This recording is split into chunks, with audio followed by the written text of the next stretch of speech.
ဒီနေ့29ရက်နေ့9လပိုင်း2026ကျွန်တော်ကဒီဗီဒီယိုမှာအခုဒီအလေးထားတာတယ်ကျွန်တော်ဟိန္ဒူဘာသာဝင်ဖြစ်တယ်အခုဒီဗီဒီယိုကဟိန္ဒူဘာသာဝင်တွေအတွက်ကိုမှသတိပေးတဲ့အချက်လေးတစ်ခုဖြစ်နေလိမ့်မယ်နောက်တစ်ခုကတခြားဘာသာဝင်နားထောင်လို့ရတယ်ဗျာကျွန်တော်မြန်မာလိုပဲပြောနေတာမြန်မာနိုင်ငံမှာလည်းဒီအကြောင်းအရာတွေကဖြစ်နေတာဒါကဘာလဲဆိုတော့ကျွန်တော်အခုဒီပေါ်မှာဒီဗီဒီယိုလေးပြပေးတာမယ်ဒီဗီဒီယိုမှာဒါဘာလဲဆိုတော့ဒါအိန္ဒိယနိုင်ငံမှာဖြစ်နေတဲ့အရာပေါ့နော်ဘာဖြစ်တာလဲဒီအမျိုးသမီး2ယောက်ကိုဒီနားမှာလူတွေဝိုင်းပြီးတော့ဒီယောက်ျားတွေကဘာတွေလုပ်နေကြရလဲဘာလို့အဲ့လိုអော်နေရလဲဆိုပြီးတော့မေးတယ်ဆိုရင်တမန်တော်များများကဒီအောင်နားလည်လိမ့်မယ်ဒီဗီဒီယိုကြည့်ဘူးကြလိမ့်မယ်ဒါကဘာဖြစ်နေရလဲဆိုတော့အဲ့ဒီအဖြူရောင်အဝတ်စားဝတ်ထားတဲ့အမျိုးသမီး2ယောက်ကနေပြီးတော့မှဘာသာရေးမဲဆွဲနေတာဘလို့ဘာသာရေးမဲဆွဲရလဲဆိုတော့သူတို့ကခရစ်ယာန်တွေကိုဝင်ပါဆိုပြီးတော့ notice စာရွက်လေးတွေကိုလိုက်ပေးနေတယ်ပန်းကြံမှာအိန္ဒိယနိုင်ငံမှာလမ်းလျှောက်တဲ့ပန်းကြံမှာနော်လိုက်ပေးနေတယ်အဲ့ထဲမှာသူတို့အခုပြောထားပါတော့ဗျာ Jesus ကိုကျွန်တော်ယုံတည်တယ်ဗျာကျွန်တော်လေးစားတယ် Jesus ရဲ့ကောင်းကြောင်း Jesus ကဘယ်လိုမျိုးဖြစ်လာတာ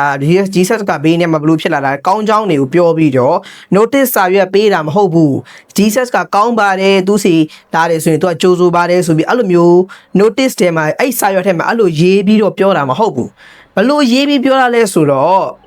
யாரமா கொச்சப்படுத்துறீங்க நீங்க உங்களுக்கு தேவையான உங்களுக்கு யாரும் சர்ச்சுக்கு வராங்க அவங்களுக்கு நீங்க என்ன வேணாலும் பண்ணுங்க பொதுமக்கள் எல்லாம் இந்துக்களா பெரும்பான்மை இருக்கிற இடத்துல வந்துட்டு நீங்க வந்துட்டு அது பண்ணாதீங்க இது பண்ணாதீங்கன்னா மந்திரம் அதுல வேற எங்களுடைய மந்திரத்தை எடுத்துட்டு அதுக்கு ஒரு அர்த்தம் உங்களுடைய கர்த்தரை பத்தி போடுறீங்க இது கரெக்ட்டுங்களா ဖះเจ้าမှာတဲ့ဖះမီပူဇော်တာကအပြစ်ဖះမီမပူဇော်ရဖះမီပူဇော်တယ်ဆိုရင်ဒါမားတယ်တဲ့ပြီးတော့အမွေးတန်ထုံးတယ်ဆိုရင်မားတယ်တဲ့လောဘန်ထုံးတယ်ဆိုရင်မားတယ်တဲ့ဖះကိုပန်းကတ်တယ်ဆိုရင်မားတယ်တဲ့ဖះဆိုတာကတဲ့တင်တို့တဲဆောင်နေတာကဖះမဟုတ်ဘူးတဲ့ဖះဆိုတာကတင်တို့ပြန်တဲဆောင်လိုက်မယ်အဲ့ဒါမှဖះအစေတဲ့ဆိုတော့သူတို့ပြောတဲ့ပုံစံတွေကသူတို့နီးလန်းကမှန်းတယ်ပြောမှဆိုရင်ဒီဗီဒီယိုထဲမှာရှိတဲ့သူတွေရလဲနော်ဒါကခရစ်ယာန်အစစ်တွေမဟုတ်ဘူးသူတို့ကလည်းခရစ်ယာန်အစစ်တွေမဟုတ်ဘူးဒီလိုမျိုးပဲဟိန္ဒူကနေပြီးတော့ပြောင်းသွားတဲ့သူတွေပဲဒီဟာကိုကျွန်တော်ဘာလို့ဘူးပြောရတာလဲဒါမြန်မာနိုင်ငံမှာဖြစ်တာမဟုတ်ဘူးဒါအိန္ဒိယမှာဖြစ်တာပါမင်းကဘာလို့ခုဒါပြောနေရလဲမေးတယ်ဆိုရင်မြန်မာနိုင်ငံမှာလည်းဖြစ်နေတယ်ဒလဘတ်တွေမှာအများကြီးပဲဒလဘတ်တွေမှာဟိန္ဒူကနေခရစ်ယာန်နဲ့ဝင်သွားတဲ့လူတွေအများကြီးပဲဒါဘာလို့ဖြစ်ရတာလဲဘာလို့ဖြစ်ရတာလဲကျွန်တော်အဓိကဗျာဟိုသတိပေးချင်တာပါ emotion တက်တက်ပါနေပြီမပါသေးဘူးကဲထားပါတော့အခုကျွန်တော်နောက်တစ်ခုပေါ့နော်ကျွန်တော်ဒီဟိန္ဒူဘာသာဝင်တွေမသိသေးတဲ့အကြောင်းအရာလေးတစ်ခုကိုကျွန်တော်ပြပြချင်တယ်အဲ့ဒါဘာလဲဆိုတော့ကျွန်တော်တို့ခရစ်ယာန်မှာကြည့်မယ်ဆိုရင်ခရစ်ယာန်ဘာသာဝင်မှာကြည့်မယ်ဆိုရင် Bible ဆိုပြီးရှိတယ်အစ္စလာမ်မှာကြည့်မယ်ဆိုရင် Quran ဆိုပြီးရှိတယ်ဟုတ်လားကျွန်တော်တို့ဟိုဗုဒ္ဓဘာသာမှာဆိုလဲ၅ပါးသီလလို့ဘာလို့လိုမျိုးဟိုကျမ်းစာတွေ law တွေအများကြီးရှိတယ်ဟုတ်လားကျွန်တော်တို့အဲ့ဒီစီကံစီမင်းစီကံတိုင်းအဲ့လိုမျိုးလိုက်နာရတာဟိန္ဒူဘာသာဝင်မှာလည်းရှိတယ်တချို့တော်များများကဒါတွေကိုမသိကြဘူးကျွန်တော်စောက်တုပ်ပြမယ်ဒီစောက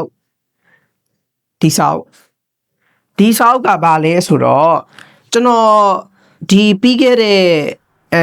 9လပိုင်းကကျွန်တော်9လပိုင်း9ရက်နေ့ကကျွန်တော်စောင့်ပွဲဖြေခဲ့တယ်ဗျာဒါဒီစောက်ကဟိန္ဒူဘာသာရဲ့ကျမ်းစာဆိုတာဒီအဲ့ဟိန္ဒူကျမ်းရဲ့ပေါ့နော်ဒီဟိန္ဒူဘာသာနဲ့သက်ဆိုင်တဲ့ဘုရားနဲ့သက်ဆိုင်တဲ့ဒီကျမ်းတွေကိုဖြည့်ရှင်းထားတဲ့စာအုပ်ဖြည့်ရှင်းချက်စာအုပ်ပေါ့နော်ဘုရားဘာကြောင့်ဖြစ်တယ်ဆိုတဲ့အကြောင်းအရာတွေအကုန်လုံးဒီစာအုပ်ထဲမှာရေးကြတယ်ဒီဟာကမြန်မာလိုလည်းရှိတယ်အင်္ဂလိပ်လိုလည်းရှိတယ်ဟိန္ဒီလိုလည်းရှိတယ်တမန်လိုလည်းရှိတယ်အိန္ဒိယမှာ language တွေအများကြီးရှိတယ်နော်တမန်ဟိန္ဒီတလန်ဂူမလယာလုံးအများကြီးရှိတယ်ဒီစာအုပ်က language အစုံနဲ့ထွက်တယ်English လိုလည်းထွက်တယ်အိန္ဒိယလိုလည်းထွက်တယ်မြန်မာလိုလည်းထွက်တယ်အဲ့ဒီစာမွဲပေါ့နော်ကျွန်တော်9လပိုင်း9ရက်နေ့တွားဖြေတဲ့စာမွဲကမြန်မာလိုလည်းဖြေလို့ရတယ်ဟိန္ဒီလိုလည်းဖြေလို့ရတယ်တမန်လိုလည်းဖြေလို့ရတယ်ဆိုတော့ကျွန်တော်တို့ဒီဟာမှာလဲဟိန္ဒူဘာသာဝင်အကုန်လုံးကျွန်တော်အသိပေးချင်တာကကျွန်တော်တို့စီမှာလဲလူမျိုးကျမ်းတွေကိုဖြည့်ရှင်းချက်ပေးထားတဲ့အချက်လက်လေးတွေစာအုပ်လေးတွေအများကြီးရှိတယ်ဒါတွေကိုမလေ့လာကြဘူးဒလဘတ်မှာရှိတဲ့သူတွေကခရစ်ယာန်နဲ့ဝင်သွားကြတယ်။ဘာကြောင့်လဲဟိန္ဒူဘာသာဝင်အဲ့မှာသူတို့ကလည်းဘယ်လိုပြောလဲဆိုတော့ဖះမကဲတင်ဦးတို့ဂျားထဲမှာတော့မှဗီဒီယိုထွက်တယ်မွေဖះတို့ကြက်ဖះတို့ငှက်ဖះတို့အဲ့လိုအများကြီးထွက်တယ်။မဖြစ်သင့်ဘူးပေါ့နော်။ကျွန်တော်ဟိန္ဒူဘာသာဝင်မှာလည်းတစ်နှစ်တစ်ခါဒီလိုမျိုး Bible ပုံစံမျိုးကျွန်တော်တို့စီမှာလည်းစာအုပ်တွေရှိတယ်။အဲ့ဒီစာအုပ်တွေကိုစောင့်မွဲစစ်တဲ့စောင့်မွဲအခန်းပါရှိတယ်။တစ်နှစ်တစ်ခါစောင့်မွဲစစ်တယ်ခလေးတွေကိုဟိန္ဒူဘာသာဝင်ဖြစ်တဲ့ခလေးတွေအကုန်လုံးစောင့်မွဲစစ်တယ်ကျွန်တော်လည်းစောင့်မွဲဖြေခဲ့တယ်ကျွန်တော်အခုမှအပိုင်းတစ်ကိုကျွန်တော်ဖြေထားတာအပိုင်းတွေအများကြီးရှိတယ်ဆိုတော့အဲ့ဒါလေးကျွန်တော်အဓိကဟိုပြောချင်တာဒီဟာတွေကမြန်မာနိုင်ငံမှာလည်းအဲ့လိုမျိုး ဆောင်မွဲစက်တာလေးရှိတယ်ဟိန္ဒူဓမ္မကျမ်းစာပေါ့နော်အဲ့ဒီကျမ်းစာကိုဆောင်မွဲစက်တာလေးလည်းရှိတယ်ကျွန်တော်ဟိန္ဒူတော်များတရားကိုသိစေချင်တယ်နောက်တစ်ခုကကျွန်တော်ဒီဗီဒီယိုကအိန္ဒိယနိုင်ငံမှာသူတို့ဟိုဒီလိုမျိုးပေါ့နော်ခရစ်ယာန်ဘာသာတွေကိုခေါ်တာကအပြစ်မဟုတ်ဘူးထားပါတော့သူတို့က Jesus နောက်ကိုသူတို့ကယုံကြည်ပြီးလိုက်သွားတယ်သူတို့နဲ့တည်တဲ့လူတွေကိုလည်းသူတို့ကဒီ Jesus အကြောင်းတွေပြောပြီးတော့စွဲတယ်ဟိုခေါ်တယ်ဆိုပါတော့အဲ့လိုဆိုရင်လည်းလက်ခံလို့နားချကောင်းလို့ကောင်းတယ်ဗျာနားချလို့လည်းအဆင်ပြေတယ်အခုကဟိန္ဒူဘာသာဝင်မှာရှိတဲ့ဘုရားတွေကတိရစ္ဆာန်ဘုရားတွေတခြားဘာသာဝင်တွေဘုရားတွေကမီးမပူဆိုတော့မီးပူဆိုတယ်ဆိုရတာဘုရားမဟုတ်ဘူးအမွေးနဲ့ထွန်းဆိုရင်ဘုရားမဟုတ်ဘူးဘာတွေလည်းမသိဘူးကျွန်တော်တကယ်ဒီအပေါ်ဗီဒီယိုနားလိုက်တဲ့သူဆိုရင်တော်တော်ထွက်မှာ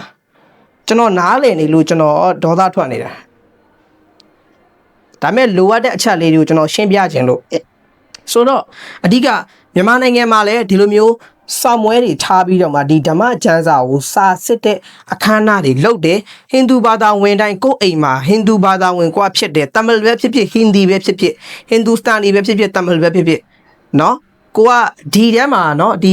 ်ဒီစာအုပ်ထဲမှာကြည့်မယ်ဆိုရင်ဗုဒ္ဓမြတ်စွာဘုရားဘယ်လိုမျိုးရှိတယ်အိန္ဒိယနိုင်ငံမှာဘယ်လိုမျိုးဒီအောင်ယူဆကြလဲဆိုတဲ့အချက်လက်တွေလည်းရှိတယ်အပိုင်းပိုင်းတွေအများကြီးပဲဘီတနိုးနဲ့မြတ်စွာဘုရားနဲ့ဘယ်လိုမျိုးဆက်နွယ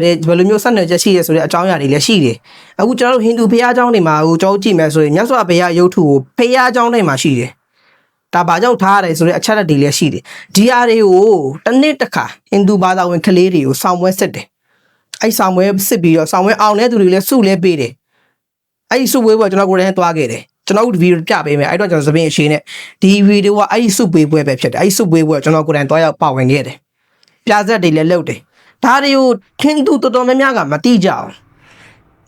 မြန်မာနိုင်ငံမှာရှိတဲ့ဟိန္ဒူတော်တော်များများကလူမျိုးအခမ်းအနားလုပ်တယ်ဒီလိုမျိုးဆောင်ပွဲဖြည့်တယ်လူမျိုးကိုယ့်ရဲ့ဘာသာနဲ့သက်ဆိုင်တဲ့ကျမ်းတွေကိုတက်ပြီးတော့ဖြေရတဲ့စာမွေးပွဲအခမ်းအနားတွေကျင်းပတယ်စုပွဲပွဲကျင်းပတယ်ဒီမှာရှိတဲ့လူကြီးတွေလုပ်တယ်ဆိုတော့ဘယ်သူမှမသိကြအောင်ကဲအဲ့ဒါတွေကျွန်တော်လာပြောချင်တာဒါတွေကသတိထားတဲ့အရာလားဆိုတော့သတိထားတဲ့မြန်မာနိုင်ငံမှာလည်းဒါတွေရှိတယ်ဒါတွေလုပ်နေကြတယ်ဂျီဆတ်ရဲ့အကောင်းကြောင်းပြောပြီးတော့ဂျီဆတ်ကဘယ်လိုဖြစ်ပါတယ်ဘယ်မှာဘယ်လိုဖွားပါတယ်ဟုတ်တယ်နော်ဒီအချက်လက်လေးပြောပြီးတော့ကဲငါတို့ဒီဘာသာမှာတော့လိုရှိတယ်ခရစ်ယာန်ဘာသာမှာလိုရှိတယ်ဒါတွေပြောရတာအပြစ်မရှိဘူးဗျာဒါတွေဟောကြတာအပြစ်မရှိဘူးဒါတွေကကိုဘာသာဝဲမှာရှိတဲ့ကိုယုံကြည်တဲ့ဘုရားကိုကအဲ့ဒီဟောကြားခန်းတွေကိုနားထောင်တယ်အဲ့လိုမျိုးဟောကြားတဲ့ဗီဒီယိုတွေကြည့်တယ်အဲ့လိုမျိုးလိုက်ပြီးတော့ပြလေးရှိတယ်ကိုလာမေးဆိုရင်ပြတယ်အဲ့ဒါတွေကဘာအပြင်းမှမရှိအခုကဒီဗီဒီယိုမှာဆိုရင်တစ်ဖက်သက်ကြီးဗျာသူကဟိန္ဒူဘာသာဝင်ထဲမှာရှိတဲ့ပြောမယ်ဆိုရင်ဘုရားကျောင်းသွားပြီးတော့ပန်းကတ်တာကမားတယ်မီးပူဇော်တာမားတယ်အမွှေးတံထွန်းတာကမားတယ်ဒါတွေကိုပြောပြီးတော့ခရစ်ယာန်ဘာသာတွေကိုစွဲနေတာဒလဘတ်တွေမှာလည်းစားကောင်းတောက်ကောင်းရလို့ခရစ်ယာန်ဘတ်တွေခရစ်ယာန်နဲ့ခရစ်ယာန်ဘာသာဝင်တွေဝင်သွားတဲ့သူတွေလည်းအများကြီးပဲဒလတွေမှာနော်ဟိန္ဒူတွေကနေဒလဝင်သွားတာဂျားထဲမှာပုံတက်လာတယ်လူတယောက်ကဆူတောင်းပေးနေတာသူဆူတောင်းတော့ကျွန်တော်ပြမပြောဘူးဗျာသူကောင်းဖို့အတွက်ဆူတောင်းပေးနေတာဒါပေမဲ့ဘေးအိမ်မှာဆူတောင်းနေရလဲခရစ်ယာန်ဘာသာကြီးမှာဆူတောင်းနေရလားမဟုတ်ဘူးဟိန္ဒူဘာသာကြီးမှာဆူတောင်းနေတာအဲ့ဒီအရှိရလူတွေစောက်အောင်တော့မရှိဘူးလားမသိဘူးအဲ့ဟိန္ဒူဘာသာဝင်လူတွေကလည်းစောက်အောင်တော့မရှိဘူးတကယ်စောက်အောင်တော့မရှိတာကထားပါတော့ကျွန်တော်လည်း emotion ဖြစ်သွားတယ်အဓိကကျွန်တော်ပြောချင်တာကခရစ်ယာန်ဘာသာတွေကိုဆွဲခေါ်နေတဲ့ဆိုတဲ့အချက်လက်ကမှားနေတယ်လူမျိုးမြန်မာနိုင်ငံမှာလူတွေလုံနေကြတယ်ရှိတယ်အိန္ဒိယနိုင်ငံမှာဆိုပိုဆိုးနေတာအခုဒါတွေကတော်တော်လေးအိန္ဒိယနိုင်ငံမှာဒါတော်တော်ကြေးရထားနေတာဆိုတော့အဓိကဟိန္ဒူဘာသာဝင်ဖြစ်တဲ့ပြည်သူများအားလုံးကိုကျွန်တော်ပြောချင်တာကဒီလိုမျိုးကိုယ်ဘာသာနဲ့သက်ဆိုင်တဲ့ကျမ်းစာတွေကိုယ်ဘာသာနဲ့သက်ဆိုင်တဲ့တရားဘာဝနာတွေအကုန်လုံးကိုခလေးလူကြီးမရွေးအကုန်လုံးဒီစာမွေးဝဲဒီစာအုပ်တအုပ်လုံးကိုကြက်ပြီးတော့ကြက်တယ်ဆိုတာတဲ့ဖတ်ပြီးတော့မှတ်ချက်လေးတွေမှတ်ပြီးတော့ဆောင်းပွဲမှာမေးတယ်အဲ့ဒီမေးတဲ့ဆောင်းပွဲမှာတွားပြီးတော့ဖြေလို့လည်းရတယ်ဘလောက်အသက်ပဲကြီးနေပါစေနော်ဘလောက်ပဲအသက်ငယ်နေပါစေဒါတစ်နှစ်တစ်ခါချင်းပနေတာအမြဲတမ်းချင်းပါတယ်ဒီဟာဒါပထမအပိုင်းဒီဟာဆိုရင်ဒါပထမအပိုင်းကျွန်တော်ကပထမအပိုင်းကျွန်တော်ဖြည့်ပြီးသွားပြီလာမယ့်နေ့ကျရင်ကျွန်တော်ဒုတိယအပိုင်းဒီစာအုပ်မဟုတ်တော့နောက်တော့ပြောင်းသွားပြီဒါပေမဲ့ဒီထက်ပိုပြီးတော့ကျေပြန့်တဲ့ information တွေအများကြီးပါတယ်ဒုတိယအပိုင်းနောက်တစ်နေ့ကျွန်တော်ဖြည့်အောင်ပါဆိုအဲ့လိုမျိုးရှိတယ်ကိုယ့်ရဲ့အိမ်မှာရှိတဲ့ဟိန္ဒူဘာသာဝင်ဖြစ်တဲ့ပြည်သူမိဘပြည်သူများအားလုံးကိုကျွန်တော်တောင်းဆိုချင်တာကဒီလိုမျိုးဆောင်ဝဲအခမ်းအနားလေးတွေကိုလည်းကိုယ့်ရဲ့ကလေးတွေကိုတွားဖို့တဲ့တုံတင်ပေးပါတိုက်တွန်းပေးပါ ဗမာကျောင်းတက်နေတဲ့အချိန်မှာဒီကတင်လာမဟုတ်ဘူးเนาะကျောင်း3လပိတ်တဲ့ຫນွေရကြီးအချိန်မှာဒီစာအုပ်ကိုဒီတက်ဆိုင်တဲ့ဒီအဖွဲ့အစည်းတွေကနေပြီးတော့မှဒီစာအုပ်လေးတွေဟိန္ဒူဘာသာဝင်တွေဖြစ်တဲ့ဒီဟိန္ဒူကျောင်းလေးတွေမှာရှိတဲ့ကလေးတွေလာပေးတယ်ဒီဆောင်ပွဲလည်းဖြည့်တယ်ဟိန္ဒူဘာသာရေးကျောင်းလည်းတက်တယ်ဆိုတော့အမျိုးမျိုးပဲအများကြီးပဲရှိတယ်အဲ့လိုမျိုးဆောင်ပွဲအခမ်းအနားတွေရှိတယ်ဆိုတဲ့အကြောင်းအရာကျွန်တော်အဓိကပြောချင်တာဒီလောက်ပဲ